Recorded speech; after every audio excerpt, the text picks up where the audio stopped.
So it's February 24th. Watching Jono talk about his Norton motorcycle. Looks like he's been making some progress. I've also been making some progress. I've put the cab back on the frame. I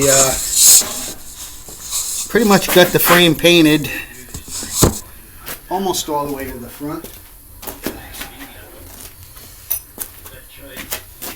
The cab mounts welded down. Started installing the floorboards and the steering column again. Let's see if I can give you a view of this. The floorboards are made out of a hood and the roof of another truck. Then I had some box tubing aluminum I cut up. Started making a center console here. Let me get set up so I can show you this. So we've got the emergency brake now is my four-wheel drive. And then the shift lever, which was the stick shift, is now my automatic transmission. I've got to hide some of this. I'm going to build sort of a wood box in here with a couple of cup holders. What I'll probably use is like a crate, like a wood crate like they had for fruit and things back in the day. Try to make it look period. I've got the steering column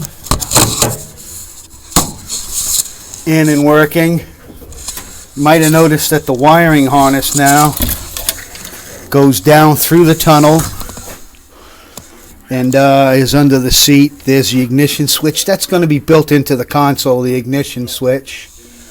I'm going to use the stock instrument cluster from the newer, from the S10 instrument cluster, but I'm going to try to make it look so that it's old, age it by maybe putting some chrome rings around the gauges. What I did was got everything up underneath the seat.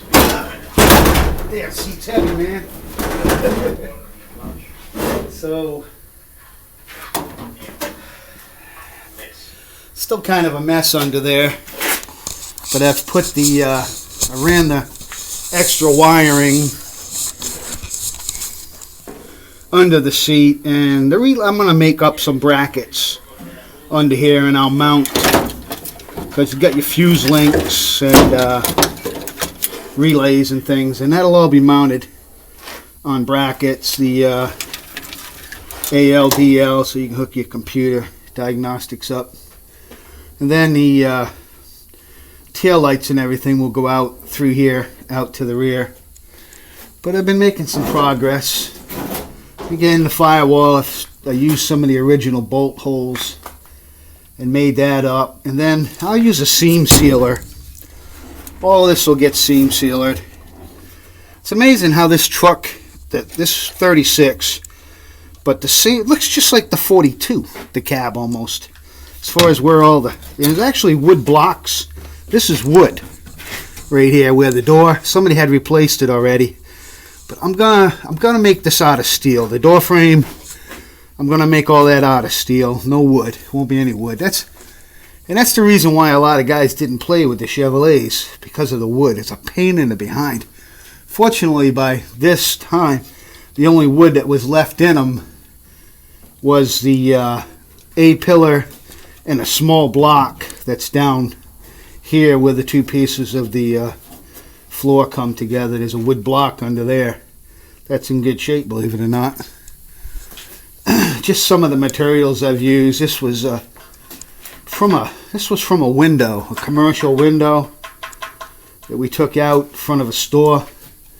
It's just aluminum box tubing, and I saved it. And like I say, I cut that up. Then I had some diamond plate left over. And eventually, like I said, it'll all come together to look like it's a console made out of older wood. Alright guys, you see what I've been doing. Weather's been somewhat decent, so I've been putting in some hours. Have a good one.